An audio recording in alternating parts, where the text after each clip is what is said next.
Yon, magandang araw po sa inyong lahat mga tol. Ngayon po ay September 11, 2025.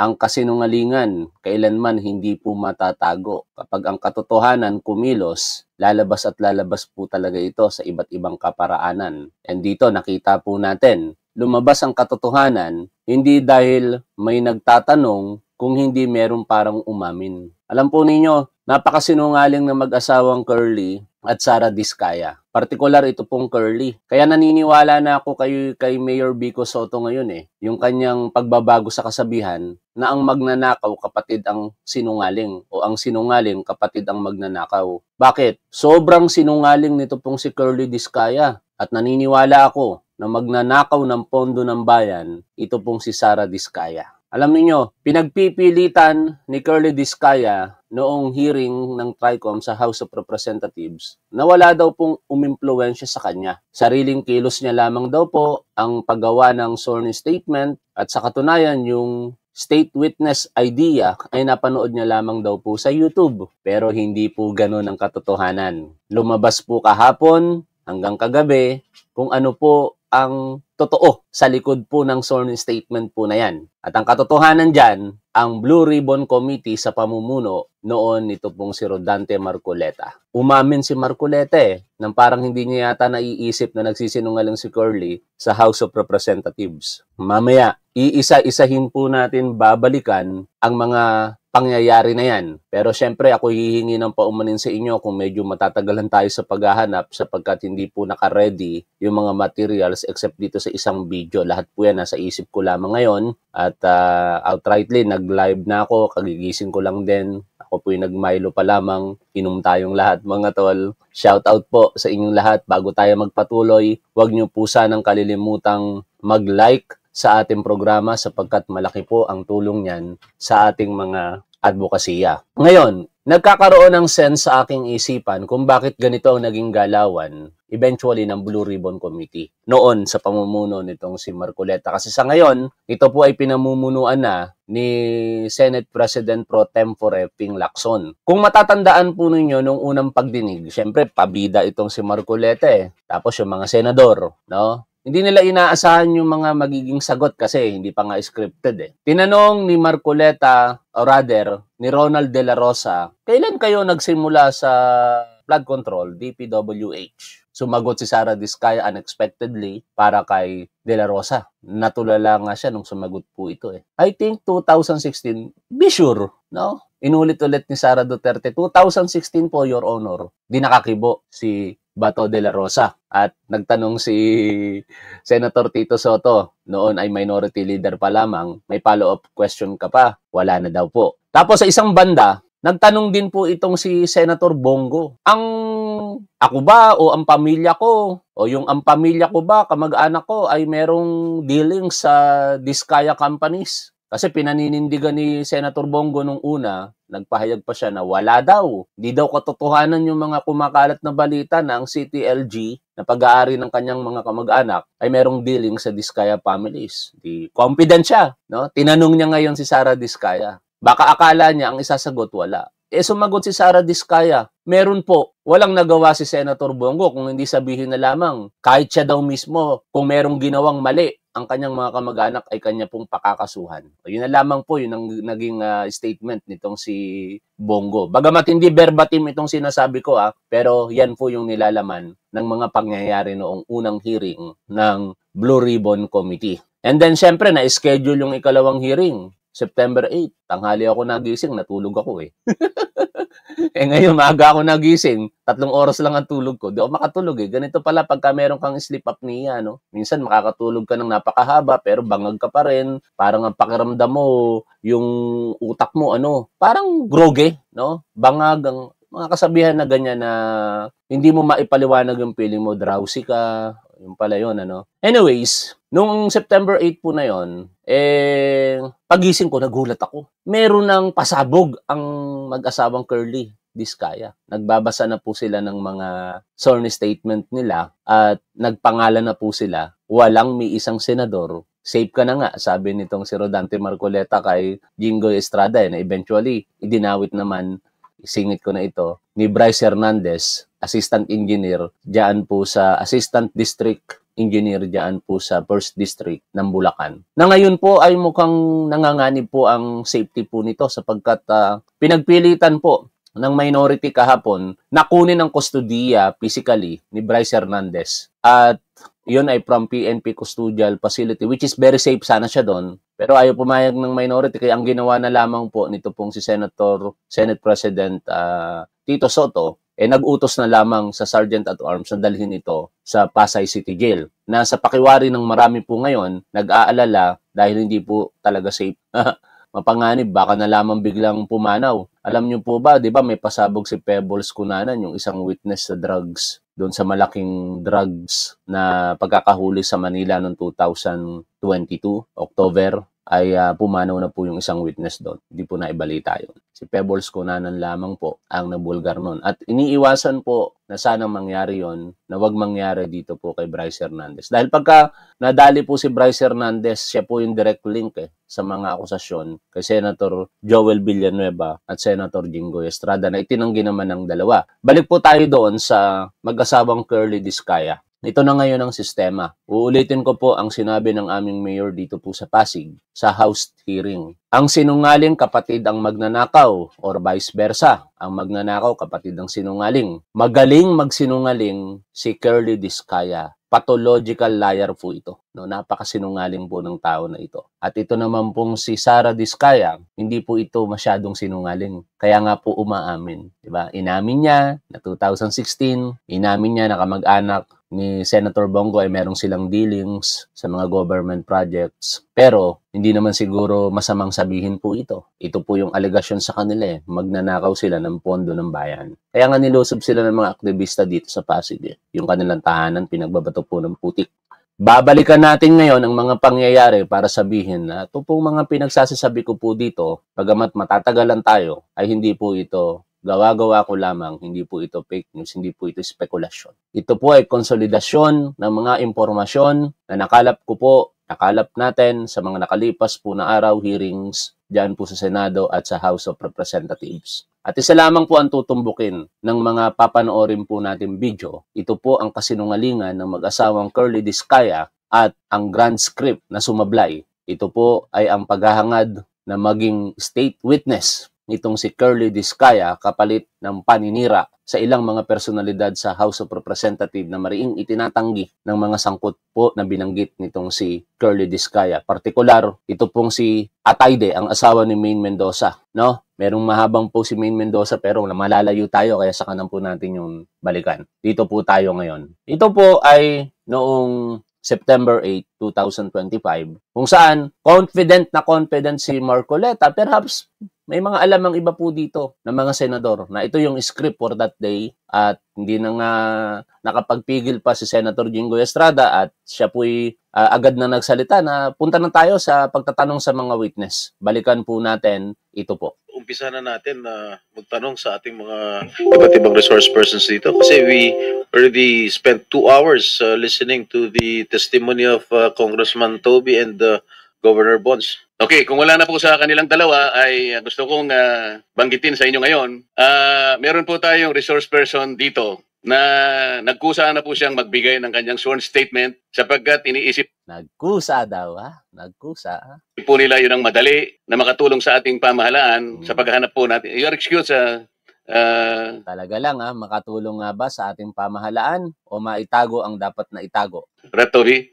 Maalala po ninyo in the last hearing this committee. Tandaan po natin, ilagay po natin sa ating isipan, no, mga panahong ito, wala pa pong knowledge itong dalawa. Kasi sa kabila, itong si Senator Erwin Tulfo kasama sa naging kudita yun. Pumirma siya. Si Rodante Marcoleta, si Jinggoy Estrada, wala pa silang alam na mayroon pong kudita na mangyayari. Diyan po sa leadership ng Senado. Very confident sila dyan, no? Pero hindi nila alam, magkakaroon pala ng palitan kinalauna ng leadership. At na-forthwith sila. Tanggal siya sa pagiging chairperson ng Blue Ribbon Committee, tanggal din sa pagiging Senate President pro tempore, ito pong si Senator Jinggoy Estrada. He floated the idea of giving the contractors particularly an option to take advantage of the state witness protection law sapagkat napakalaki po ng problema ang kinakaharap ng bansa natin, particular na po dito sa mga flood control projects na talaga namang nakapagbigay ng alalahanin, hindi lamang alalahanin kundi galit sa ating mamamayan. Meron pong nagkusang loob na gustong magbigay na ng kanilang sworn statement at kinakailangan pong ipresenta natin sila sapagkat ito'y ipinadala nila sa inyong lingkod sa chairman of the House, sa chairman of this Blue Ribbon Committee. May I call on Mrs. Sara Diskaya to please present and read before us your sworn statement. Sorry. Magandang umaga po sa mga kagalang-galang na senators at miyembro ng Blue Ribbon Committee, lalong-lalo na kay Senator Rodante Marcoleta, chairman ng Blue Ribbon Committee. Joint statement ng namin mag-asawa. So I will read partial and then my husband will also read the other half of the sworn statement. So kami si Pacifico F. Diskaya II and Cesara Rowena Diskaya Sensya na kayo, natatawa ako eh.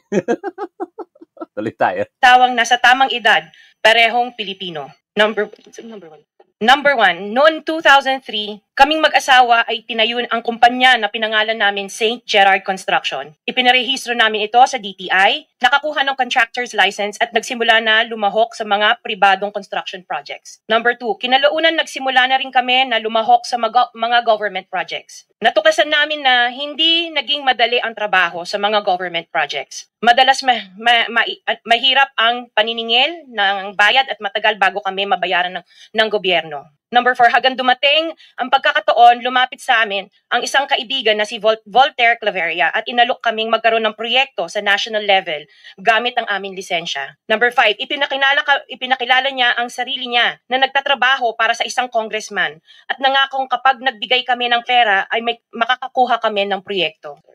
Number 6, dahil wala kaming alam sa kalakaran sa pambansang proyekto sa gobyerno, nagtiwala kami at ibinigay ang lahat ng ipon naming mag-asawa. Sa kasamaang palad, niloko lang niya kami. Naglaho siya, dala ang pera naming mag-asawa. Nagpunta kami sa DPWH para i-report ang nangyari pero hindi nila ito pinansin. Kahit ganon, hindi kami sumuko. Gusto ko pa rin gawin ng tama ang negosyo kaya patuloy kaming sumasali sa mga biddings sa gobyerno. Sa kalaunan, ang kumpanya namin ay nanalo sa mga bidding sa mga proyekto sa national government sa pamamagitan ng patas na bidding. Ibinuhos namin ang lahat ng aming pagsisikap para maipakita ang kakayahan ng aming kumpanya na merong maayos na paggagawa, dekalidad na resulta at natatapos sa tamang oras. Nagkaroon ng konting tagumpay ang St. Gerard Construction. Kaya minabuti namin mag-asawa na mag-expand at bumuo ng ibang kumpanya tulad ng Alpha and Omega General Contractor and Development Corporation. Interjection, Mr. Chair. What is the interjection? Salamat, Mr. Chair. Kailangan ko lang pong umakyat sa office sandali para sa isang pulong. But Yan. Walang kaalam-alam si Marcoleta na yung interjection na yan nitong si Senator Risa Ontiveros ang hudyat ng kudeta sa Senado nung mga oras na yon. Pero very confident sila. hopefully pagbalik ay nandito pa rin sina Mr. and Ms. Diskaya dahil meron din po akong mga tanong para sa kanila. Oh yes, Salamat we'll make po, sure Mr. that they Chair. will be here for your questioning.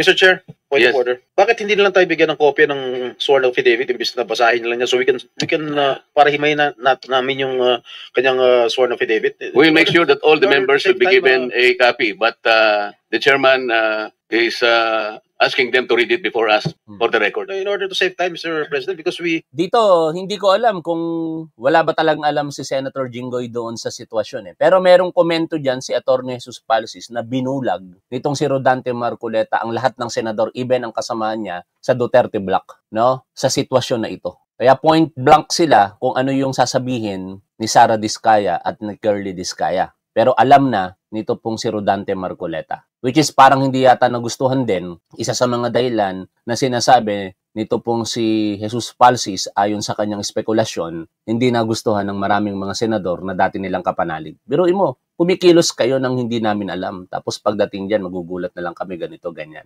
Parang ganun yung naging datingan sa kanyang spekulasyon. Tuloy po tayo rito. Kasi dito, kita rin naman natin si Senator Jinggoy. Ewan ko kung umaarte lamang ba o talagang wala siyang alam. Gusto niya makasave time. Tama naman din, di ba? Pero gusto ni Marcoleta grandstanding eh. Biruin mo, pasabog. I-mention ng mag-asawang Diskaya na mapapanood natin maya-maya ng bahagya ang mga pangalan ng mga kongresista, sangkot ang ating speaker at si Elizalde Co. Tuloy po tayo rito. We have been here since 9 o'clock. We already spent 2 hours, and not even one of the senators have asked questions addressed to the resource persons present. I beg the indulgence of the good senator, but it is for the record. This is a sworn statement, at from this statement, kailangan dito sila matanong na mabuti. Proceed. Pakibilisan nyo lang para makatipid tayo ng panahon. Ngunit nung nagsimula ang makilala ang St. Gerard Construction, dumating naman ang panibagong pagsubok. Unti-unti na nagsilapitan ang mga district engineers at mga regional directors ng DPWH at mga chiefs of staff ng mga mambabatas na nag-aalok ng mga proyektong sinasabi nilang pondo ng mambabatas. Noong una, sinubukan naming labanan ng mga ito sa pamamagitan ng pagre-report sa DPWH at pagpapadyaryo ng mga tiwaling kawani ng gobyerno, subalit hindi sila natitinag sa mga ito. Sabi nila, dapat tanggapin namin ang realidad na dapat kaming magbayad sa mga pambabatas kung gusto po namin magpatuloy na magkaroon ng project sa gobyerno. Kung hindi, binabala nila na matatanggal na sa listahan ang kumpanya namin at hindi na makakakuha ng kahit anong proyekto. Hindi namin ginusto kailanman na mapasama sa ganitong sistema, pero kailangan namin magpatuloy para sa pamilya at mga empleyado namin. Dahil sa aming paglaban, sa mga tiwaling bidding, maraming beses naming naranasan na disqualify ng Bids and Awards Committee ng DPWH na hawak ng mga mambabatas na nagpondo sa proyekto. Dahil naiipit na ang aming negosyo, lumulubog na kami sa lumalaking utang ng kumpanya at peligro sa buhay ng aming pamilya. Napilitan kaming makisama sa kalakaran kahit labag sa aming kalooban. Magandang umaga po, Mr. Chair at kagalangan ng senators at miyembro ng Blue Ribbon Committee, lalong-lalo po kay Senator. Confident ang aura ng dalawa, no? Itong mag-asawang Diskaya. Kasi kapanalig nila ang Blue Ribbon Committee, eh. Rodante Marcoleta. Diretso na. Number 15. Sorry po. 16, paulit-ulit kaming ginamit ng mga nasa pwesto sa sistemang ito. Wala kaming magawa dahil kung hindi kami makikisama, gagawa nila ng problema ang project na na-award sa amin sa pamamagitan ng mutual termination o pagkakaroon ng right-of-way problem na parehong nagdudulot ng hindi matuloy ang implementasyon ng mga proyekto.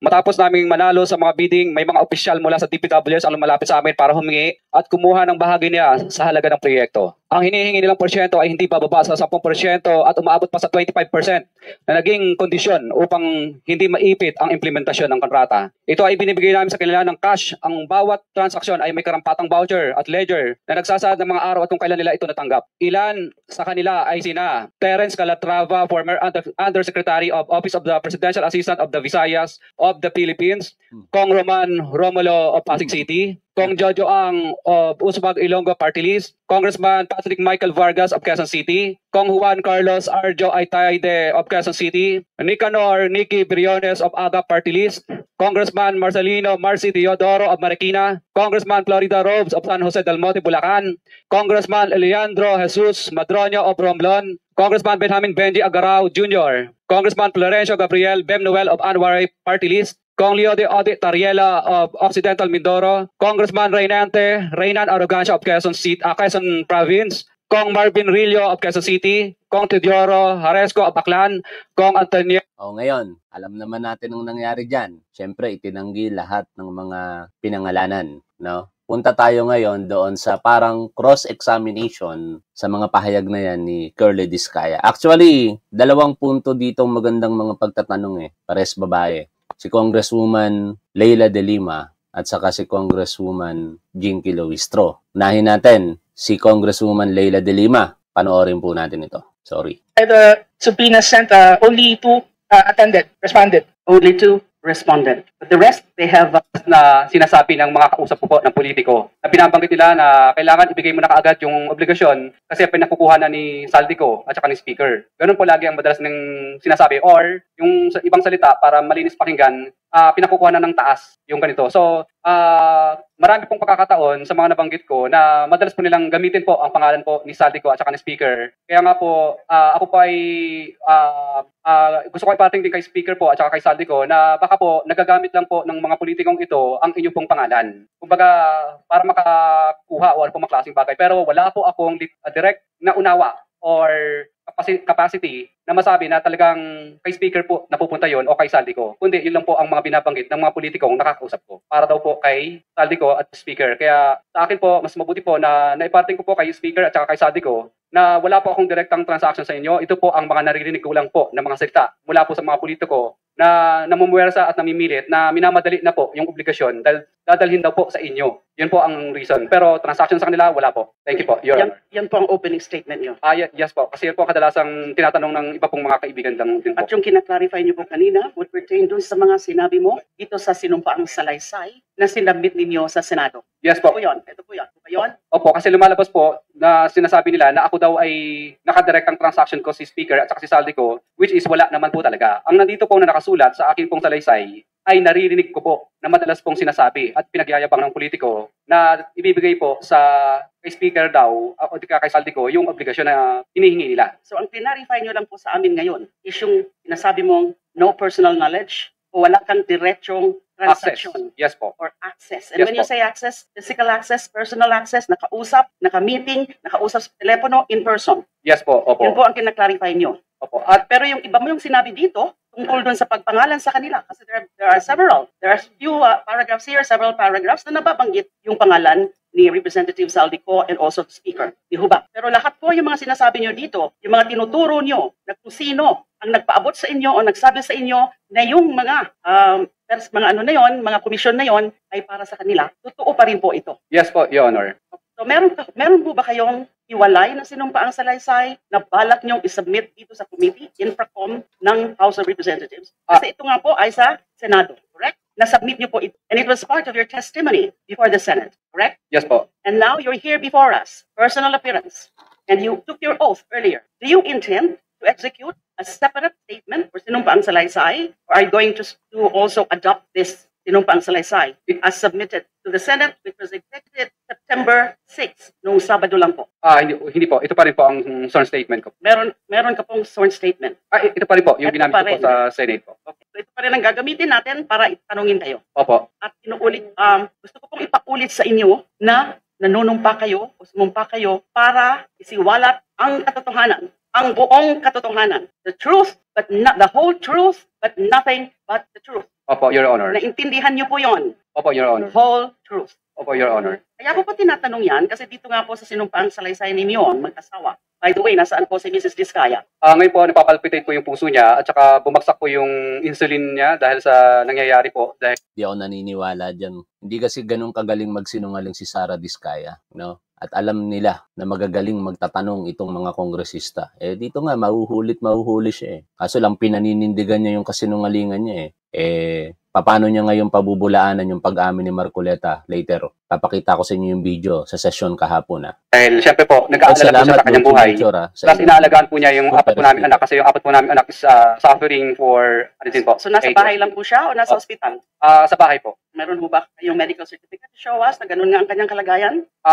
Wala po pang mapapakita pero may pinadala po ang misis ko na letter po dito. Kaya ko po in-emphasize yung the whole truth, nothing but. Kasi hindi maiwasan ang obserbasyon. So ay nakita agad at sigurado po ako, marami rin pong nakakita na specifically number 20 or paragraph 20. Yan. Kung saan pinangalanan ninyo yung mga miyembro ng House of Representatives na allegedly ay yung mga sangkot dyan sa mga bayaran na yan, dyan sa mga komisyon na yan, dyan sa transaction na yan. But, Dito mga tol nung hindi pa siya guided ng kanyang abogado, meron pa dapat siyang papangalanan eh. Humingi pa nga siya ng executive session. Pero nung nakapagtanong sa abogado, kinakalimutan mo siguro yung ating usapan sa Senado. Joke lang yun paragraph 20 says, ilan sa kanila ay sina. Ilan sa kanila. So, ibig sabihin, partial lang po ito. Hindi po ito kompleto. Yes or no? Yes, Your Honor. Hindi kompleto. Pakisabi nga po, hindi po ito kompleto. Yes, Your Honor. Hindi kompleto. Meron pa. Meron pa po. Pag sinabi mong hindi kompleto, ilan sa kanila? Meron. Ang gusto ko pong tanungin sa inyo, pwede ho bang bigyan nyo na po kami ng kompleto na listahan? Kasi sa pagkakasabi nyo ilan sa kanila ay sina, alam nyo exactly kung ano pa o sino pa yung mga ibang sangkot na members of the House of Representatives. And tataka rin po ako at gusto ko rin pong itanong sa inyo, yun po bang mga hindi nyo pa mga pinangalanan dito, mga miyembro pa rin ng House of Representatives o miyembro na ng Senado? Your Honor, I invoke po muna my rights po. Ano po sabi nyo? I invoke po muna my rights po. Rights? Exactly what right?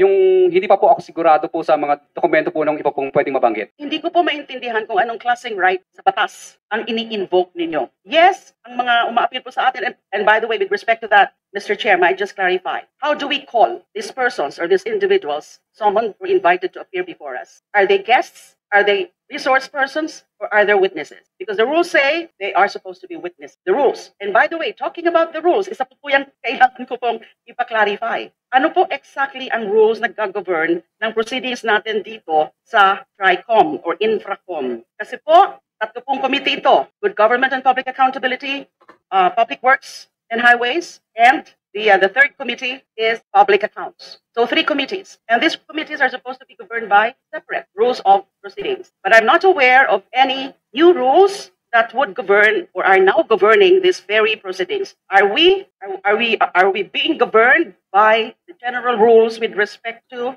rules of governing inquiries in aid of legislation, or the rules of procedure, or these are the general rules of procedure governing inquiries in aid of legislation? Just clarificatory, Mr. Chair. We're governed by the House rules and the rules of procedure governing inquiries in aid of legislation. Okay. We don't have a separate House rules. Okay. And indeed, under those rules, witnesses have the right, certain rights. Pero po yung binabanggit niyo po ngayon, di po sigurado kung ano pong right. What specific right do you have that you are now invoking? You are not invoking right against self-incrimination, right? Your Honor, kung okay lang po ba, nasa executive session ko na lang po sasabihin para sa kaligtasan din po ng pamilya ko. Hindi po ako papayag nun. Of course, that should be the decision of the body. But I am not in favor of this. Kasi, kung kayang-kaya niyo po na pangalanan ang ilan ng mga members of the House of Representatives at nababanggit niyo rin nga po yung pangalan nila Speaker and Representative Zaldico doon sa Senado. That was not in executive session. That was in open and public proceedings. I do not get it. I do not understand kung bakit all of a sudden you will be asking for an executive session dito po sa harap ng miyembro ng committee ng House of Representatives. That is quite unfair and I don't think that is sanctioned by the rules. Bakit po? Your Honor, okay lang po ba Do I take it na gusto mo pa rin magbanggit ng mga pangalan? Hindi po, Your Honor. Wala po. Bakit po kayo humingi ng executive session? Nagbago na bigla yung kanyang paninindigan dyan. Ang idadahilan niya dyan, siya po ay Bisaya. Hindi niya masyadong gamay ang pagsasalita po ng Tagalog. Pero huli siya ni Congresswoman Garin. Kasi sa pagtatanong ni Congresswoman Garin, galing din eh. Hindi na lang natin mababalikan ngayon. Lumalabas na siya po'y lumaki dito po sa amin sa Pasig. In fact, schoolmate ko pa. Ako po'y nag-first year and second year high school sa Sagad Annex. Party po yan before nung hindi pa independent ng Rizal High School. From Sagad Annex, third year college, napunta na ako sa Rizal High School. Kaya schoolmate ko ito. Kaya schoolmate ko si Curly Discaya at 25 years na po siya rito sa Pasig. And sa pagtatanong sa kanya ni Congresswoman Garin, kasi parang lumalabas na hindi siya acquainted sa pagsasalita ng Tagalog eh. Gusto mo ba magsalita tayo ng Bisaya? Kasi Bisaya si Garin. Magkababayan pa nga yata sila. Pares Ilonggo. No? Di siya nakasagot. Kasi hindi niya kayang magsalita ng Ilonggo. Ang kaya niyang salitain ay ang Tagalog. Tono lamang. How come na hindi mo mauunawaan bigla ang salitang ilan sa kanila? Di ba? Na pino-point out dito nitong si Congresswoman De Lima. Is it a matter of national security? I don't think so. The chair would like to interject. Ano po yung hinihingi, Mr. Discaya po na assurance, yung protection po ng komite? Kanina po kay Mr. Hernandez, yan din po yung kanya pong hinihingi, no? Mula sa amin. Yun din po yung igagawad po ng komite sa inyo at kay Mrs. Discaya pagpunta po niya rito. Dahil syempre naunawaan po namin yung bigat ng inyo pong mga testimonya, malalaking tao ang atin pong pinag-uusapan dito. So kung it is an assurance of safety, it is an assurance of security, the committee is prepared to grant it to both of you. Mr. Chair, I perhaps Mr. Discaya may be allowed to consult briefly his lawyer so that the lawyer can enlighten him kung ano talaga ang pwedeng under executive session. Correct? I'm sure the lawyer would know kung saan ka pwede mag-invoke ng executive session. At yung tanong ko po kanina, meron pa ba na mga ibang pangalan kayong babanggitin na wala sa sworn state? So I move, yes. Mr. Chair, to allow the witness to confer with counsel. Yes, Congresswoman De Lima, Mr. Discaya can confer momentarily with his counsel, please. Meeting suspended. Oh, yan na. After ng pagtatanong niya sa kanyang abogado, nagbago na po ang disposisyon niya ni Curly Discaya at sinasabi niya na ngayon nagkamali lang siya doon sa paggamit po ng salita. Dito makikita po natin na ang sinungaling talagang nagkakamali din kahit paano eh. No matter kung gaano kakagaling magsinungaling, magkakamali ka. At yun, isang pagkakamali yun ni Curly Discaya sa paggamit ng salitang ilan sa kanila, sapagkat common sense will dictate us na kapag ka nagamit ka ng ganung kataga, meron ka pang mga babanggiting taong iba. At yun yung pilit sana na inaalam nito pong si Congresswoman De Lima, nang sa ganun, maging fair para sa lahat. Hindi yung selective lamang na individual yung papangalanan mo. And karamihan pa nga dyan is hindi po allied ng mga, kung saan nakaalay itong si Rodante Marcoleta. In particular, yung kanyang kongresista na pinangalanan dito po sa amin sa Pasig City, si Congressman Romulo, kalaban nila sa politika, no? Meron silang kongresistang pinatakbo sa slate nitong si Sara Discaya, Attorney Sia yata yun, kung di ako nagkakamali. Ito po yung nagbiro ng bastos para sa mga single mom, kung saan sinabi niya na pwedeng sumiping sa kanya sa loob ng isang taon, isang beses, itong mga single mom. Pwede na pong ituloy. Ayan na. Wala nang babanggitin. Yes po, hindi ko po ina-exercise yung invoke of the rights kasi wala na po akong idadagdag dito. Sinabi niyo po kanina. Hindi ko lang po naintindihan masyado kasi po, actually po, first time ko pong makaranas ng ganitong klase ng mga bagay maliban po sa kahapon na Senate. Paano niyo po ma-explain na nakalagay dito sa sinumpaang salaysay ninyo, paragraph 20, ilan sa kanila? Hindi ho ba dapat ang linagay dito kung wala na po itong mga dagdag? Ang mga ito ay sina or something to that effect. Tama. Pero malinaw na malinaw yung pagkakasabi mo ng ilan sa kanila. Ano ang idadahilan niya? Kasi Bisaya daw siya.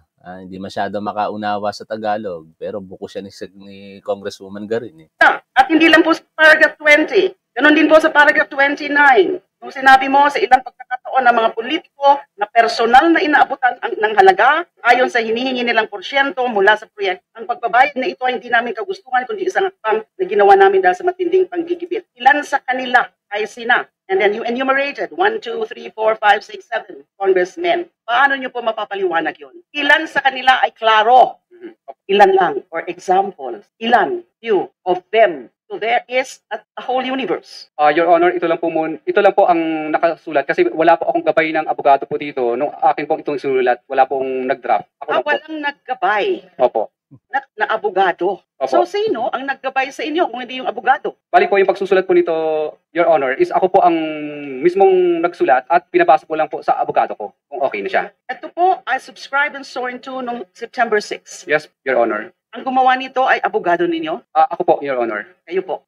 So bakit po ganun ang pagkakalagay dito? Ilan sa kanila? So Sabado nyo ito in-execute? Yes, Your Honor. Present ninyo kahapon sa hearing ng Senado? Yes, Your Honor. So ito ay sarili. You see, kung gaano kasi nungaling tong tao na ito, bakit niya sasabihin siya lang ang gumawa niyan? Joint statement nila yan ni Sara Discaya. Di ba doon sa pinanood po natin kanina, ang unang mga bahagi ay binasa pa nga ni Sara Discaya. Napakasinungaling talaga nitong si Curly Discaya. Dapat, mas mapapaniwala mo pa kami kung sinabi mong kaming dalawang mag-asawa ang gumawa nito eh. Ako ang sumulat, pero ito ay laman ng isipan naming mag-asawa. Sarili mong gawa. Yes, Your Honor. Na pina-formalize mo na lang sa abogado mo. Yes, Your Honor. Sino po yung abogado nyo? Kasi si Attorney Subido po. Attorney Subido.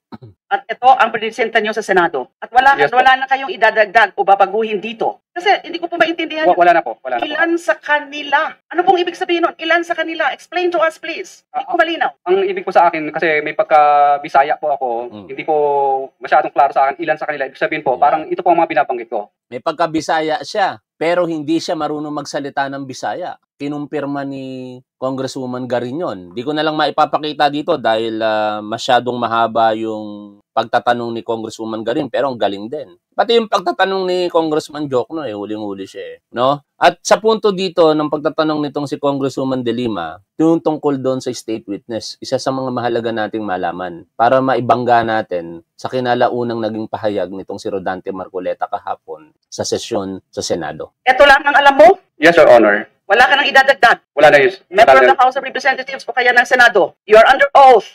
Your Honor. I don't believe na ganun nga na ito ay kumpleto na kasi nga yung ilan sa kanila. Your Honor, okay lang po ba? Tangin ko lang po yung legal counsel ko. Tayo ako mga tol. Pinapatayo ako ng apps. Mr. Chair, habang sila po ay nagpo-consult, meron lang po akong isang ika-clarify. Isang tanong lang po. Okay. Kay General Alcantara. Okay, please proceed. General Alcantara, tama ba yung pagkakaintindi ko kanina? Sinasabi mo na hindi ka nagbibigay kay Senator Joel Villanueva? May sinabi ka bang gano'n kanina? Po, wala po akong dinideliver. Yun po kasi ang pagkakasabi niyo. Kaya nga, wala kang dinideliver Yes kay po. Senator Jinggoy. Wala po, Your Honor. So, tinatanggi mo yun sa dalawa. Yes po, Your So, Honor. tama yung pagkakarinig ko kanina na sinabi mo? Yes po, Your Honor. Yun lang. Pero ano connection niyo ni Senator Jinggoy Estrada? Wala po, Your Honor. Hindi ko po siya kaibigan o hindi po ako nakakalapit sa kanya, hindi po ako nakakapunta po. Wala po kayong pagkakaibigan sa mga Ang dami natin pwedeng pag-usapan dyan, pero separate live stream na lang siguro. Estrada? Wala po, Your Honor. Maliban po, ako yung naging empleyado lang po sa City Hall, pero trabaho lang po, Your Honor. Trabaho lang po. Sino mga kasama doon? Yung city engineer po. Para malinaw, naging city engineer po kayo sa Maynila, tama po ba? Division chief lang po ako, hepe lang po ako, Your Honor. Sino city engineer noon? City engineer Roberto Bernardo po. Yan yung secretary na binabanggit mo ng lahat ng mga tao dito, di ba? Yes. Did you request for executive session? If there's nothing that you would want further to be added in your sinumpaang salaysay? Your Honor, pasensya na po kayo. Hindi ko lang po masyadong naintindihan dahil kinakapan po ako kanina sa mga tanong po ninyo. Pero ngayon po, medyo nung nag-file po ako ng abogado ko, ay naintindihan ko po yung tanong. Pero klaro, humingi kayo ng executive session. Hindi na naintindihan. Kanina, sinasabi niya, Bisaya siya. Klaro na sinabi nyo, natatakot ka. Totoo po. Kanino ka natatakot? Your Honor, natatakot po ako sa kaligtasan po ng pamilya namin dito po sa mga taong napangalanan po namin. So, bakit kailangan mo ng executive session na pangalanan mo na dito? Kung wala ka pang ibang idadagdag na importante at lalo na mga pangalan. Your Honor, pasensya na po kayo. Hindi ko lang po masyadong naintindihan kanina yung talagang paikot ng tanong. Dito po ako naguluhan sa ilan sa kanila. Pero kayo mismo ang nagsabi executive session. Sinong nag-advise sa inyo na humingi kayo ng executive session? Your Honor, pasensya na po kayo. Hindi ako masyadong magaling sa legal. Kadalasan lang po, pag nanonood lang Sino po. po ang nagsabi sa inyo na humingi muna kayo ng executive session? It could not be your own idea. Kasi nga sabi mo, hindi mo naman naiintindihan. Wala po, Your Honor. Minsan naririnig ko lang po sa ibang mga napapanood ko sa YouTube yung mga ganong klase ng naiintindihan mo kung anong ibig sabihin ng executive session? Kasi kung hindi mo naiintindihan yon, bakit mo babanggitin yon? Your Honor, pasensya na po kayo sa kanina na isagot ko. Pero ang sagot ko po ay ito na po lahat. Paano mo pinili yung mga pangalan na ito? Selected names mentioned and listed in your sworn statement. Paano nyo po pinili yung mga pangalan na ito? Ito po yung mga pangalan nito ay ito po yung mga nakilala ko po at yung mga tao po nila na humingi. Paragraph 19, before paragraph 20, where you enumerated 17 or so members of the House of Representatives, sinabi niyo po dito, ito ay binibigay namin sa kanila ng cash. Ang bawat transaksyon na may karampatang voucher at ledger na nagsasaad ng mga araw kung kailan nila ito natanggap. So meron kayong documentary evidence? Yes, Your Honor, meron po. Kung i-require namin na i-produce yung documentary evidence na yon, ledger and karampatang voucher. Ang makikita lang ba ho namin ay yung mga pangalan na nakalagay dito, 17 members of the House of Representatives.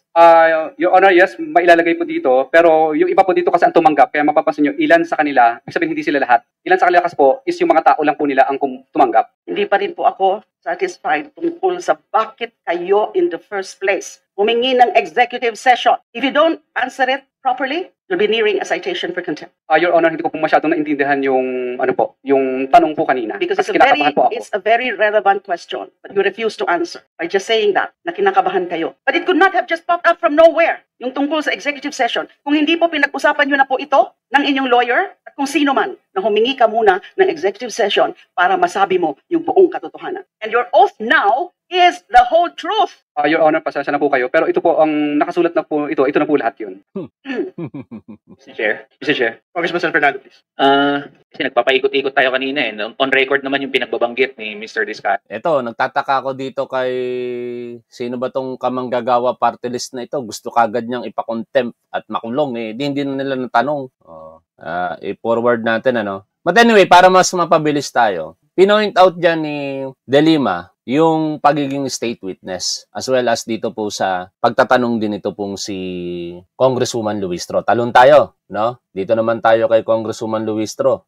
Billions of pesos. Mr. Discaya, significantly under the law, if it is 50 million and below, the case is violation of Anti-Graft and Corrupt Practices Act. But if the case is more than 50 million, it constitutes violation of anti-plunder law. I want you to realize violation of anti-plunder law is punishable by life imprisonment and it is a no-bail offense. Which means, if information will be filed by the Sandigan against you and your other co-accused during the entire period of hearing, kayo pong mag-asawa and the rest of the co-accused ay makukulong at mapapahiwalay sa inyong mga anak. Do you realize that? Your Honor, ano po, lahat po ng project po namin ay nakuha po namin sa public bidding. Mr. Chair, can we please direct the resource person to be responsive to the question? Please be responsive, Mr. Diskaya.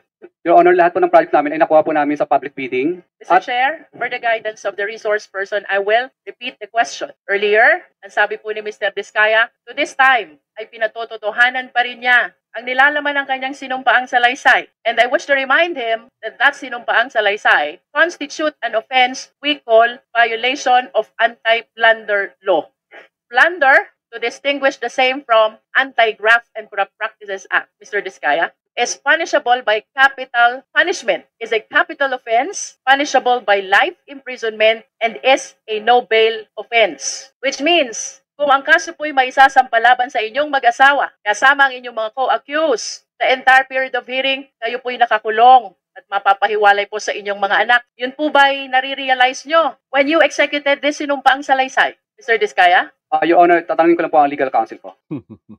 Mr. Chair, I don't understand that it seems that the resource person executed an affidavit without realizing the implications of the contents. Tama, di ba? Please respond, Mr. Diskaya. Ang problema kasi dito kay Diskaya, sabihin na natin direkta, nagpaniwala ka kay Rodante Marcoleta. Pero mo, pinangakuan ka ng immunity. Hindi mo iniisip na yung sworn statement na ginawa mo dahil sa pangako ng immunity ay pag-amin na sa isang capital offense. Hindi ka naman pwedeng maging state witness kung ikaw po ay most guilty. Hindi niya ba naiisip yun? Tuloy tayo rito. Yun yung pinapoint out naman dito nitong si Congresswoman Luistro.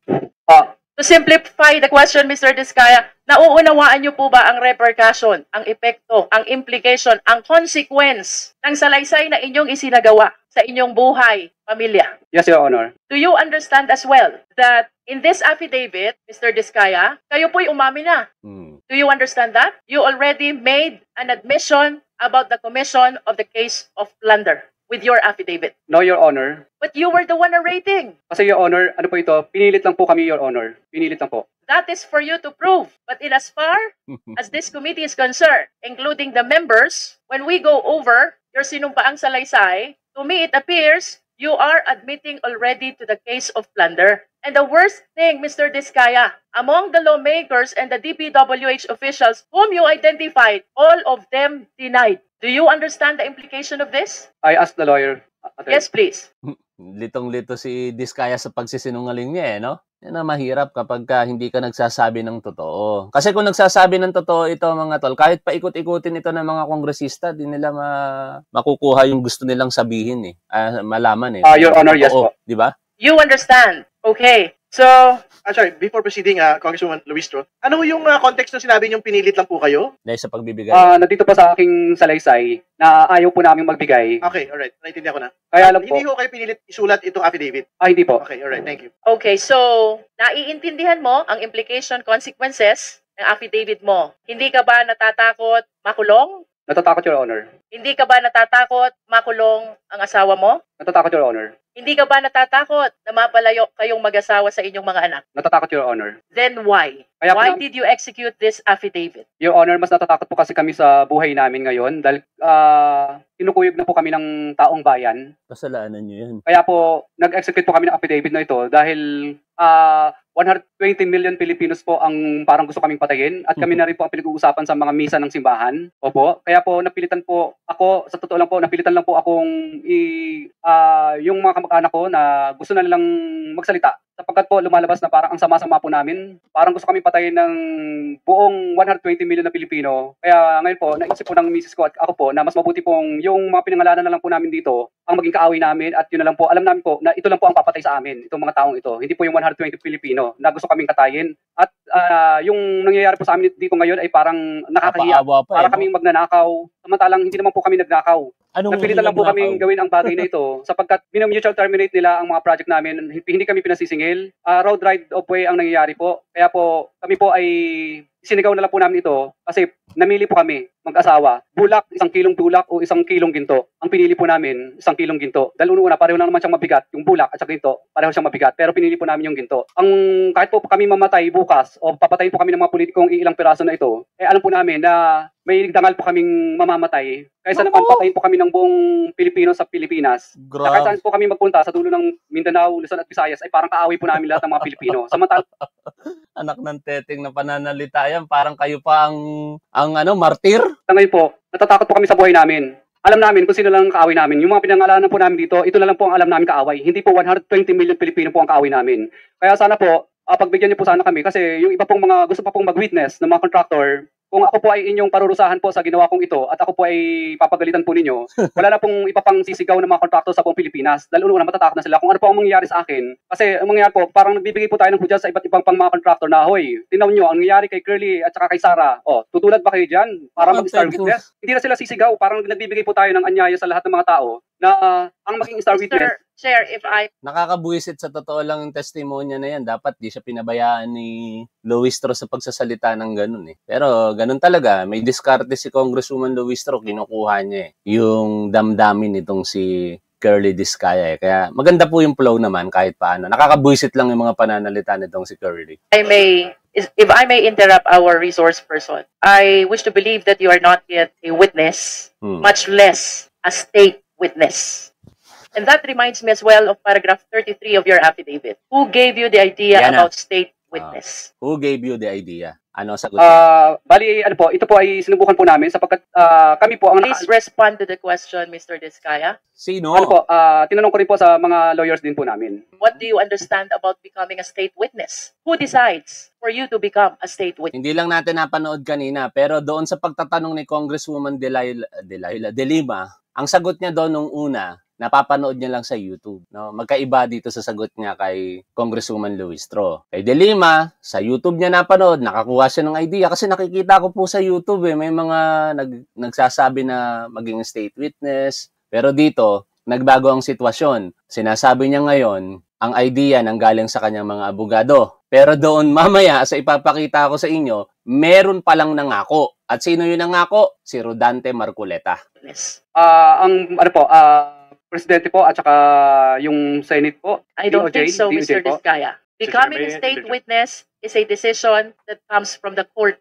Diyan ka nagkamali. And not from you. Not Luistro si Discaya tinutukoy ko. Kasi naniwala siya kay Marcoleta Punta na tayo dito po kay Marcoleta. Hahaba ng todo yung ating live stream Ilimit natin sa 2 oras siguro. Ito po yung pangyayari kahapon sa sesyon sa Senado. Nag-privilege speech ito pong si Jingo Estrada, wag na natin pag-usapan. Thereafter, sila po nagtalo mga senador sa kustodiya nitong si Bryce Hernandez na ngayon po ay nasa Pasay City Jail na dahil sa kautusan ito pong si Senator Tito Soto para lamang yung gustong mangyari ng minority matigil na, no? Kasi pakiramdam ng minority ngayon, sila pa rin ang majority at dapat masunod. Ngayon, panoorin po natin ito kung paano inamin ni Marcoleta na sila'y nangako dito sa Discaya spouses ng immunity. At kung paano pinatunayan ng dokumento na hindi pinirmahan ni Senator Tito Soto. Thank you. Senator, are you giving way? Senator Marcoleta is recognized. May I have the permission, Mr. President, to read your letter addressed to the House Infrastructure Committee dated September 8, 2025. This is to formally approve your request for Mr. Bryce Hernandez to attend your hearing tomorrow, September 9, 2025, 9 a.m. at the People's Center House of Representatives. We expect that he be returned safely immediately after the said hearing to the Senate. So this is very categorical, Mr. President. Their request that he be called for hearing in the House of Representatives was conditioned upon his safely return to the Senate. There is no need for a motion, Mr. President. I was still the chairman of Blue Ribbon Committee on Provisional Immunity. Sa ano kasi yun sa pagtatalo pala nagkamali ako ng placing ng timestamp. Dito tayo, hindi na doon kay Bryce. Yung tungkol sa pangako niya na immunity sa mag-asawang Discaya. No visitors allowed, only immediate members of the family, lawyers, priests, etc., etc. Thank you, Mr. President. Yes, the Sergeant at Arms hereby directed. And make a list of those who will visit him. Yes, we'd like to recognize Senator Marcoleta. Senator Marcoleta is recognized. Mr. President, meron po pong isang isyong naiwan dahil noong September 8 po, while I was still the chairman of the Blue Ribbon, napagkaisahan po ng komite dahil sa noong September 1, kung maalala po natin, as chairman, I floated the idea na para makatulong po kung merong gustong lumabas na doon sa 15 na kasama sa pagdinig, makakatulong po sila ma-identify po lahat ng mga kasabwat sa mga anomalyang I floated the idea. Liwanag po ng pagkakadinig natin Ano yung idea na yon? Paglalatag ng mga proyektong pang flood control. Pinload po natin yung idea na kung gusto ninyo, ay kinakausap na po namin ng DOJ, you may be provided by provisional immunity. Ito na yung unexpected na pag-amin nito pong si Marcoleta na ayaw aminin ni Curly Discaya. Pinoprotektahan niya si Marcoleta, pero ang hindi niya alam, ilalaglag siya ni Marcoleta. You see, Curly Discaya, nagtiwala kayo masyado dito kay Rodante Marcoleta. Hindi mo inamin kahit anong cross-examination ang ginawa sa'yo ng mga kongresista kung sino nagbigay sa'yo ng idea. Pero ito, inihulog ka nang inakala mong makakatulong sa'yo pero pinahama ka. Bakit? Yung ginawa mong sworn statement, tulad ng sinabi ni Congresswoman Luistro, pag-amin sa isang capital offense, that is plunder. Oh. Of course, pag-aaralan natin kung qualified kayo. Sa nakikita naman namin, basta hindi kayo most guilty at napakarami pong ibang mga requisites doon, tinignan po natin mabuti. After 1 week, Mr. President, dalawa pong mag-asawa, yung Discaya, ang naggawa po ng after 1 week. Sworn statement. Pero bago po nila gawin yon, ay siniguro ko po na talagang sila ay voluntary na gagawa ng sworn statement. Kaya yung pong kanilang emissary, sinabi ko, kailangan sumulat muna sila na talagang gusto nilang magsalita at walang halong pagsisinungaling ito. Yun ang option na gusto nila at narinig nila yung aming pinupload na option na sila'y lumabas bilang isang witness, a state witness. Yun nga po ang nangyari, Mr. President, hanggang sa sila nga ay tumestigo sa komite, dala-dala at binasa nila yung kanilang sworn statement. Nang dahil po doon, Mr. President, ay gumawa kami ng sulat sa ating kalihim ng Department of Justice. At yun nga po ay September 8, Babasahin 2025. natin mamaya yung sulat. Gusto ko po malaman, Mr. President, ano po yung status noon sapagkat kayo na po ang pumalit na Senate President by the time. Yes, the proposal and your intention is indeed, yes, it's laudable. We may be able to get state witnesses there, no? But that September 8, evening of September 8, when I was informed about it, what I did was to decide that the issue be referred to the Blue Ribbon Committee, especially knowing that there will be a new composition the following day. That was quite late at night when I received the notice. Mr. President, if that happens, parang ang aming pong pinag-usapan noon while I was still the chairman of the Blue Ribbon Committee, parang nawalan po ng saysay. Ang mangyayari po noon, with all due respect, baka po ma-compromise o mawala po yung integrity ng proceedings natin. The integrity of the inquiry is very, very important here. Sila po ay pinangakuan namin. Yun! You see? Tapos sasabihin ni Curly Discaya, yung state witness na gusto niyang mangyari ay napanood niya lamang sa YouTube. And eventually, payo lamang sa kanya ng abogado. Pinangako! Ang linaw-linaw po dito, mga tol. Huli sa sariling bibig si Rodante Marcoleta. Hindi yata nag-usap itong dalawa, si Curly saka si Rodante. Na wag mong sasabihin na Blue Ribbon Committee ang nangako sa iyo ng immunity. Kaya ganun yung pinanindigan nitong si Curly Discaya, knowing na akala niya ganun. Pero ilalaglag pala siya nitong si Marcoleta, nangako. Sapagkat nagpapasaklolo sila, alam nila na may panganib ang buhay, hindi lamang sa kanilang mag-asawa kung hindi yung pamilya nila. Kaya nakita po namin ang urgency. Mr. President, September 10 na po ngayon.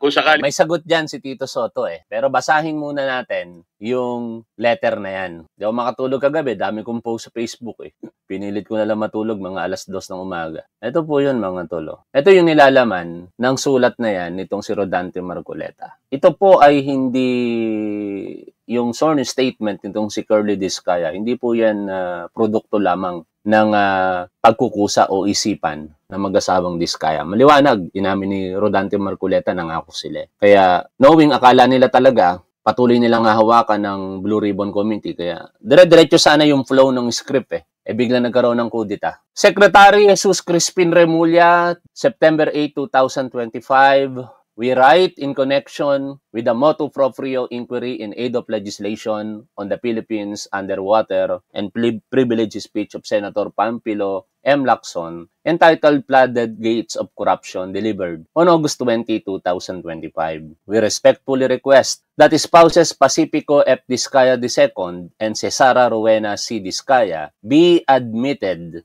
to the Witness Protection Program pursuant to Section 4 of Republic Act number 6981, otherwise known as the Witness Protection, Security, and Benefit Act. Spouses Diskaya, di ko na binasa yung batas are owners of St. Gerard Construction and have testified extensively and will continue to testify on more relevant information in the motu proprio inquiry in aid of legislation on the Philippines Underwater and Privilege Speech of Senator Pampilo Lacson. Considering the necessity of the spouses Diskaya's testimony and the reported threats to their and their families' personal safety and security, the committee respectfully request that spouses Diskaya be granted protection as a witness in a legislative investigation in full compliance with the requisites under the law. Thank you for your continuing support and we are looking forward to your favorable action. Hindi ito pinirmahan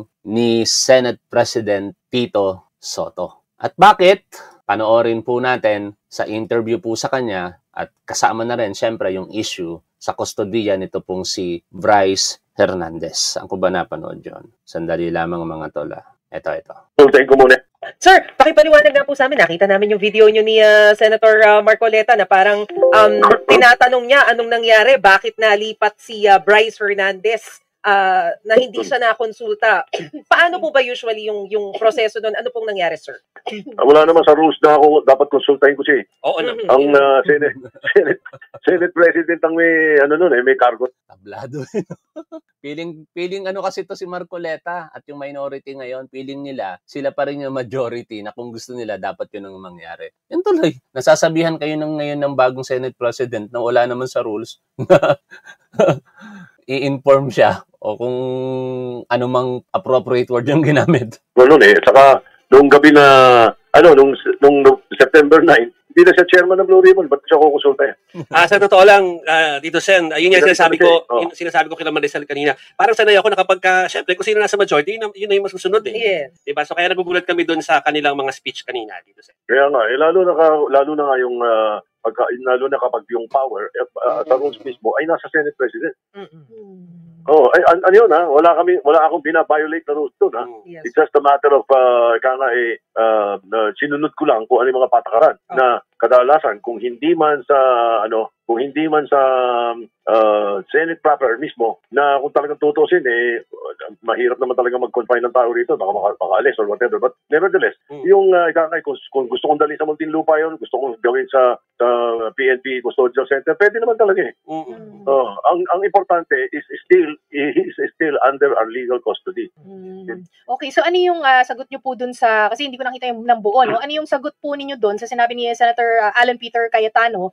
Sabi niya, ang problema kasi nito yung perception. Baka naman dito tayo sa isang video kasi nauunat matagal tong issue kay Bryce Hernandez dito tayo sa Billionario News Channel interview kay Senator Tito Soto. Pasagutin sir, hindi naman Soto, hindi pinirmahan ang hiling ni Marcoleta sa DOJ para sa witness protection ng Diskaya couple. Panoorin po natin ito. Mainit pa rin ang usapin sa flood control scandal. At kaugnay niyan, makakausap po natin ngayon Senate President Tito Soto. Magandang gabi and congratulations, SP. Hi, thank you very much. Corina, magandang gabi po. Pinky and Willard, thank you. Yes sir, marami po kaming tanong pero unahin ko na po yung hindi ninyo pagpirma doon sa request ni Senator Marcoleta para gawing testigo ang mga Diskaya. Kumbaga parang sila state witness. Ano po? Bakit po? Well, una sa lahat, pinadala sa akin dito yung sulat nung Lunes gabi. At dito sa sulat na to, yung sinasabi niya na ginagawang state witness. Itong i-recommend namin na state witness kay Secretary Remulla, Secretary Boying Remulla. So, ang sa akin, ang punto ko is, una, narinig ko si Secretary Remulla, meron siyang sinasabi tungkol sa kay Sara and Curly Diskaya. At ito yon, puntahan natin yung sinasabi na yan ni Senate President Tito Soto. Saan ko ba nailagay yung balita na yun? Ito. Basahin ko po yung balita.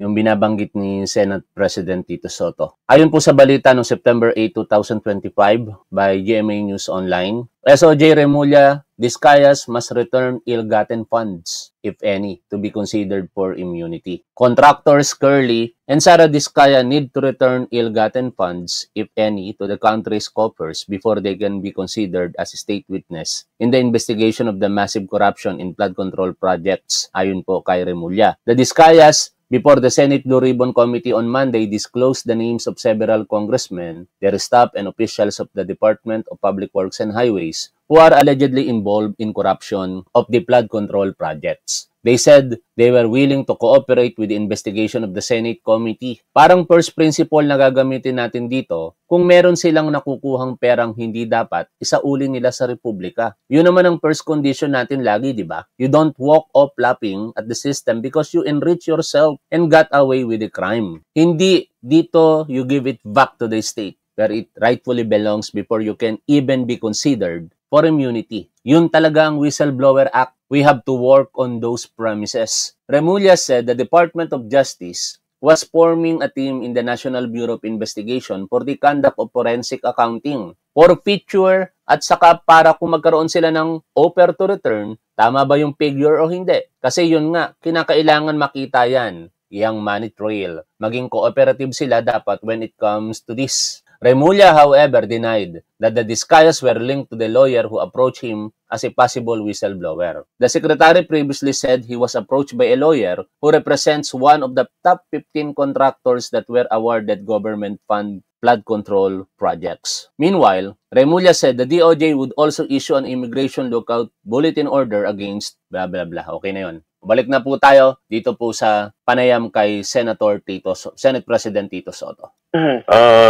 Only witnesses are only if they meet the conditions set under the law, including the return of funds that they have allegedly gained from Republic Act 6981 yun eh. And how much are we talking about, SP? Mga magkano naman yun? Naku, aalamin pa natin yun. Mga bilyon. Oo. Di ba? So kung mula nung sabi nila sa Senate, mula 2016 daw sila nagtransaksyon sa gobyerno. Pero lumalabas na doon sa hearing sa House, ang sinabi naman nila, panahon pa raw ni Gloria Macapagal, ay nagtatransaksyon na raw sila. So, computin mo yun. Ilang bilyones yun. No? So, yun yung sinasabi rito na halos malabo yan. So, paano naman ako magre-recommenda? At i-authorize ko yung sulat ni Senator Marcoleta? Ano na yun? Gabi ng September 8, alam ko na kinabukasan magpapalitan ng member ng Blue Ribbon at saka ng chairman ng Blue Ribbon. Di ba? So hindi ko ginawa. At sabi ko, ang ginawa ko, ni-refer ko to doon sa magiging incoming chairman ng Blue Ribbon. In other words, I practically referred it to the Blue Ribbon muna and not dyan outgoing chairman. Hindi ba? Yes. Mas siguro mas prudent na kilos yun kaysa sa bigla na lang akong parang bigla. Ngayon, dito natin makikita na ang experience nagbibigay po talaga ng karunungan. Hindi sapat na magaling ka, matalino ka, nakapag-aral ka. Kailangan mo talaga ng experience. At iyon ang ipinapakita dito. Nito pong si Senate President Tito Sotto na sa kabila ng hindi po siya abogado, parang mas alam niya pa kaysa sa mga abogado yung ginagawa nila. Kasi, biruin mo naman, si Senate President Tito Sotto, ang pinaka-senior legislator diyan sa Senado. 6-termer. Sabi niya nga sa isang interview dati, daig niya pang nag-bar exam sa kanyang karanasan sa batas. Tuloy po tayo sa pakikinig po dito. Bigla akong kinampihan yung paggagawang state witness yung mga Diskaya. Yes. And to be state witness, hindi po ba you have to be the least guilty? Parang ganun din po yung... Hindi least guilty. You must be the not most guilty. Okay. Okay. It should be not the most guilty. Pwede ka. Pero pareho nun, sinasabi nito, nagbigay ng testimony. Ang tanong, kompleto yung testimony nila. May mga binanggat sila. Tapos may alamang DPWH, may alam din ang mga miyembro namin dito sa Senado na may mga kasosyo sila. Meron silang iba pang mga trabaho. Hindi naman nila sinasa sa affidavit nila eh. Parang edited yung affidavit eh. Opo. O paano magiging state witness yun? Ayun. Hindi pero, kompleto. yes, baka naman po hinihintay nilang sila maging opisyal na state witness na ngayon po na kung sila hindi makakabalik ng mga pondo na sinasabing mga halaga, di hindi magiging state witness, inaasahan pa rin po ba ninyo na sila magbibigay kooperasyon at magbabanggit pa rin ng mga kasabwat? Kung talagang kukumpletuhin nila sana, posible yan. Depende sa DOJ. Pero kanina lang, kausap ko Secretary Remulla dahil binerify ko Dahil nga tinatanong kanina ni Senator Marcoleta So binerify ko ulit kay Secretary Remulla. Ayoko namang pumirma ng authorization na gano'n na ang Secretary of Justice mismo sinasabi na hindi pwede. Yes, okay. Bryce Hernandez, natatakot daw po siyang bumalik sa Senado. May basihan po ba ang kanyang mga pangamba? Okay, separate topic kasi yan Ngayon, yung pagiging state witness ba pwedeng ibigay o ipangako ng Blue Ribbon Committee katulad po ng ginawa nitong si Rodante Marcoleta? Definitely not, mga tol. Tanga lang ang maniniwala, which I believe ganun ang nangyari dito kay Diskaya, na ikaw ay makakakuha ng state immunity, state witness or immunity dahil po pinapangakuan ka ng Senate Blue Ribbon Committee. Tanging korte lamang po ang makakapag-grant niyan. Not even the President, no? Not even the Department of Justice. Sila lang yung syempre mag-a-apply sa korte, pero ang mag-a-approve, korte. Ngayon, panoorin po natin ang vlog relative to that nito pong si Fiscal EJ. Good day po sa lahat, si Fiscal EJ po ito. Isang malaking pasabog ang lumabas sa Senado. Ang mag-asawang contractors na sina Sara at Curly Diskaya ay nagbunyag na ilang congressmen at DPWH officials daw ang sangkot sa kickbacks sa flood control projects. Pero ang tanong, totoo ba ang lahat ng ito? O baka naman bahagi lang ito ng kanilang sariling survival strategy? Pero bago tayo agad maniwala, let's pause for a moment. Hindi porket may nagbunyag ng pangalan, automatic guilty na ang mga tinutukoy. Sa video na ito, himayin natin ang testimonya ng mga Diskaya, ano ba ang motibo nila, may ebidensya ba sila, at ano ang ibig sabihin ng lahat ng ito sa ating laban kontra korupsyon. Unang tanong, ano ba ang motibo ng mga Diskaya? Simple lang, gusto nilang maging state witness. Alam naman natin, kapag naging state witness ka, pwede kang hindi makasuhan kapalit ng iyong testimonya laban sa iba. Kung tutuusin, ito ang pinakaligtas na exit strategy nila. Imbis na sila ang habulin ng batas, sila ang magiging star witness. So kung iisipin mo, hindi ba't may sarili silang interest dito? Hindi ba't natural lang na magturo sila ng mas malalaking pangalan para mailigtas ang sarili? That's why we cannot ignore their incentive. To repeat, may sariling interest silang pinoprotektahan. Ngayon, punta tayo sa isang mahalagang punto. Hindi pwedeng gospel truth agad ang mga pahayag ng mga Diskaya. Kaya nga ang susunod na tanong, dapat ba nating tanggapin ang kanilang mga sinabi bilang purong katotohanan? Ang sagot, hindi pa. Allegations are not the same as proof. Yes, mabigat pakinggan kapag sinabi nilang itong congressman na ito tumanggap ng pera. Pero hindi porket may pinangalanan ay guilty na. Sa batas, hindi sapat po ang simpleng sabi-sabi. Kailangan pa rin ng corroboration. Ibig sabihin, dapat may ibang ebidensya o witness na sumusuporta sa kanilang claim. Kasi hindi ito trial by publicity. Kaya dapat maging maingat tayo sa pagtanggap ng kanilang mga revelations. Ibig sabihin, kahit shocking ang mga pangalan na lumabas, trabaho pa rin natin o ng mga investigador na siyasatin kung may bigat ba talaga ang mga akusasyon. Otherwise, baka puro usok lang, walang apoy. Another question, Fiscal. Pwede ba silang maging state witness? Hindi po automatic. Under the law, may mga requirements. Una, dapat absolutely necessary ang kanilang testimony. Pangalawa, dapat hindi sila ang pinaka-guilty. At pangatlo, dapat pwedeng makumpirma ang kanilang pahayag ng independent evidence. Kung sila mismo ang umaming nagdala ng pera, baka nga sila pa ang pinaka-involved sa scheme. Diba? Kaya malaking yun yung pinupunto ni Congresswoman Luistro. Sa ginawa ni Diskaya na sworn statement ay inaamin niya na siya po ay isang plunderer. Kasi hindi naman po nila pera yung pinag-uusapan. Pera po ng taong bayan. Kasabwat ang mga politiko sa likod ng pagnanakaw po na ito kasama ang mga opisyales ng ehekutibo. Partikular ito pong DPWH. And alam niyo mga tol, hindi ako naniniwala na wala ding kasabwat dito sa DBM, even sa Land Bank. Hindi ka makakapag-withdraw ng mga bilyones na pera na yan kung hindi mo alam ang sitwasyon. Malibang kung ang ipepresyo mo regularidad na itong kontraktor na ito o itong DPWH official ay tama yung kanilang ginagawa sa parte ng mga Land Bank o ng mga bank personnel. At naalala ko, isingit natin ito bago natin ipagpatuloy ang panonood ng video. May post si Thea Tan tungkol sa kung paano sinamantala ng mga taga-DPWH at ng mga kontratista at ng mga politiko. Ito pong sistema. No? Dami naman post bigla ni Tayatan. Saan ko ba na-hagip yun? Ito.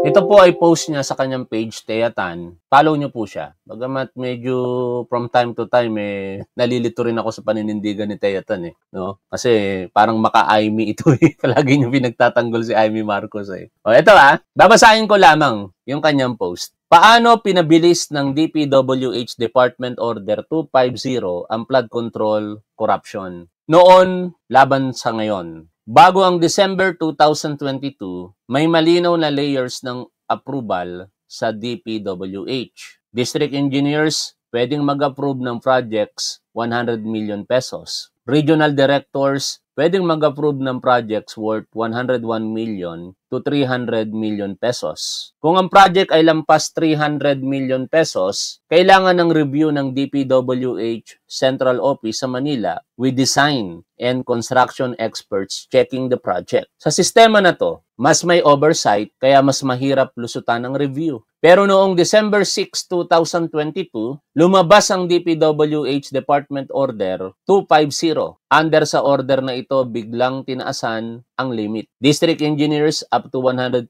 million pesos. Regional directors up to 400 million pesos na. Ang mga projects na lampas 400 million pesos lang ang kailangang i-review ng DPWH Central Office. Sa isang iglap, napunta sa mas mababang level ng DPWH. At ito ngayon, yung mga binansagan, isa sa mga binansagan ni Senator Lacson, BGC Boys, mga Bulacan government contractors, no?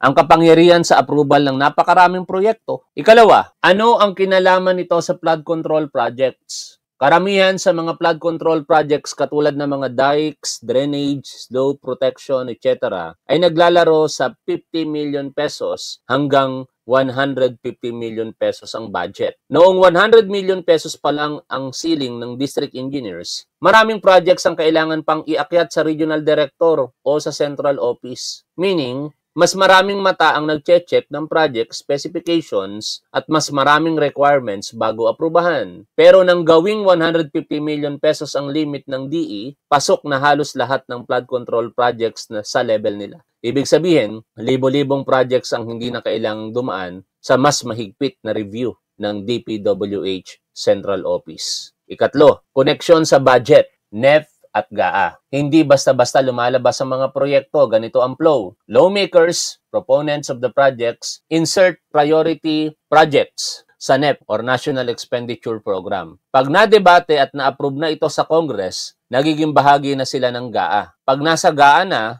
automatic na itong may pondo at ready for release. Dito pumapasok ang problema. Matapos tumaas ang approval ceiling sa DO 250, maraming proyekto ang sinadya talagang gawing just under 150 million pesos para hindi na umakyat sa central office at diretso kay district engineer na mas madaling ma-pressure ng congressmen at local power players. Ika-4, style ng budget splitting. Kung 600 million pesos, ito yung akusasyon kay Senator Joel Villanueva, dapat ang nakalaan sa isang project, dati kailangan ng DPWH Central Office approval kasi lampas 300 million pesos. Pero ngayon, madali na itong hatiin into 4 phases, 150 million pesos each. Lahat pasok na sa limit ng district engineer. Kaya kung nakita nyo ang mga budget insertions sa NEP 2026, galing sa DPWH, maraming na-plug ang Pangulo ng mga projects na divided into phase 1, 2, 3, 4, and so on. Ang value ng phases na ito ay 150 million pesos or less. May mga insertions din na mas granular. Phase 1A, 1B, 1C at bawat isa, 150 million pesos din ang halaga. Ang mas malala, may projects na completed na sa mga nakaraang mga taon dahil na-allocate na ito sa past GAA, pero bakit in-insert pa rin sa NEP 2026? Ano ang motive? Dahil paano mo gagawin ang proyektong nakumpleto na? May projects na in-insert ng potential ghost projects dahil wala silang malinaw na details o dokumento kung ano ang gagawin at kung saan ang location nito. Ang ilan naman ay duplicates ng existing projects, meaning kahit isang project lang ito, meron itong multiple budget allocations. Bawat dapat split ang budget, pero bawal dapat i-split ang budget. Pero sa practice, ito ang naging pinakamadaling paraan para paikutan ang sistema at payamanin ang iilang kurap at gahaman. Ikalima, political capture. Ang ibig sabihin ng political capture ay politika na ang nagdidikta sa flood control projects at hindi public interest. Dahil nasa distrito ng congressman ang district engineers, mas madali nilang maiimpluwensya ng mga district engineers dahil ang mga congressmen na ito ang mga proponents ng flood control projects. O may take note naman siya, hindi niya naman daw nilalahat. Ang resulta, ang mga politiko ang pumipili ng contractors, nagdidisenyo ng projects at kumokontrol sa pondo at malamang ay ini-ignore nila ang technical standards ng mga proyekto. Kaya maraming mga contractors ang paborito ng mga politiko at sila ang nakakakuha ng mga projects dahil alam na nila ang SOPs. Sino ang nangunguna? Under Duterte administration, sabi, Diskaya companies. At under ng ating Pangulo, still, Diskaya companies. Sa madaling salita, politics, engineering. Ika-6, ang irony, ayon sa DPWH, layunin ng DO250 ang pabilisin ang implementation ng projects. At totoo naman dahil bumilis nga ang proseso. Pero ang hindi nila sinabi, bumilis din ang korupsyon, mas mabilis ang release ng pera, mas kaunti ang dumadaan sa regional at central office reviews, mas madaling ang pakialaman ang projects, madaling magka-collusion o sabuatan ng congressman, senador at district engineers, etc. At sino ang talo? Ang mamamayang Pilipino na binabaha pa rin taon-taon. Ikapito, sino ang pumirma? Ang Department Order 250 ay ni-drop ng Bureau of Design at Bureau of Construction. Inendorso ng Planning and Finance Services, kinonsolida ng Undersecretary for Regional Operations at pinirmahan ng Secretary. Sino ang Secretary noon? Si Manuel Bonoan. Na sa video na ipapakita ko sa inyo mamaya, hindi katanggap-tanggap ito sa akin bilang supporter ng ating Pangulo. Dahil kung totoo po yun, niloko nito pong si Secretary Manuel Bonoan, kung totoo iyon, ang ating mahal na Pangulong Bongbong Marcos. Puntahan po natin ang video na tinutukoy ko bago ko makalimutan. Saan ba banda rito yun? Sandali lang mga tol, pumasok na sa isip ko.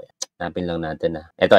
Nangangamoy sa buwatan, aabot sa 3 billion pesos in government contracts. Ang nasungkit umano ni Candaba, Pampanga Mayor Rene Maglangke mula 2018. At dalawang mataas na opisyal ng DPWH daw ang kanyang umanong kapuntsaba. Narito ang exclusive agenda report ni Joash Malimban.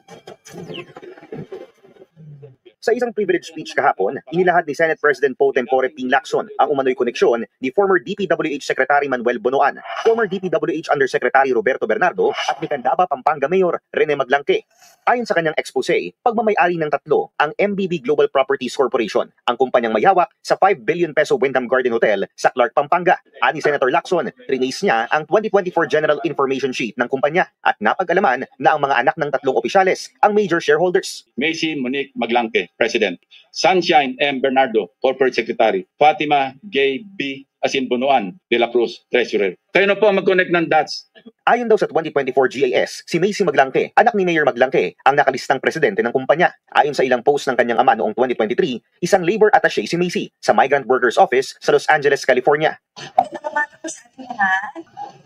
Siguro nagtataka po kayo kung bakit pumasok sa lamin. Ang Lunes po kasi, at matil po ko dito sa Pilax mo Saturday by Friday. Dali po kong events, kasi sa Los Angeles, California. Una nang iniulat ng Billionaire News Channel na nakakubra ng 1.9 billion pesos worth of infra projects ang Global Creek Builders ni Mayor Maglangke mula 2022 sa Region 3. Sa aming mas malalim na pagsisiyasat, napag-alaman namin na mula 2018, aabot sa mahigit 3 billion pesos ang kontratang nakuha ni Mayor Maglangke sa iba't ibang parte ng bansa.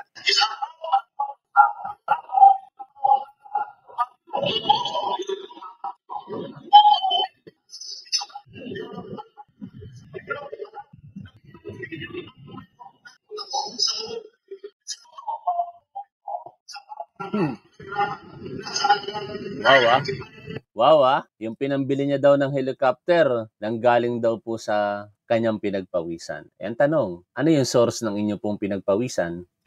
Sinuwalat din sa amin ni former Candaba Mayor Jerry Pelayo ang umano'y marangyang pamumuhay ni Mayor Maglangke. Talagang inaanunsyo na siya ay buong Pilipinas ang dami ng flood control projects. Nakabili na nga siya ng helicopter, bumili pa rin ng luxury jet. At naging ugong-ugong, dumarating dito sa isipin mo sa mga barangay, naka-helicopter siya. No? Hanggang yan, lumabas na yung hotel na yan, na building na yan na tinatayo sa Clark. Sa aking pananaw, siguro yan ang pananaw ko lang ito. At siguro may ako na magsalita nito dahil sarili.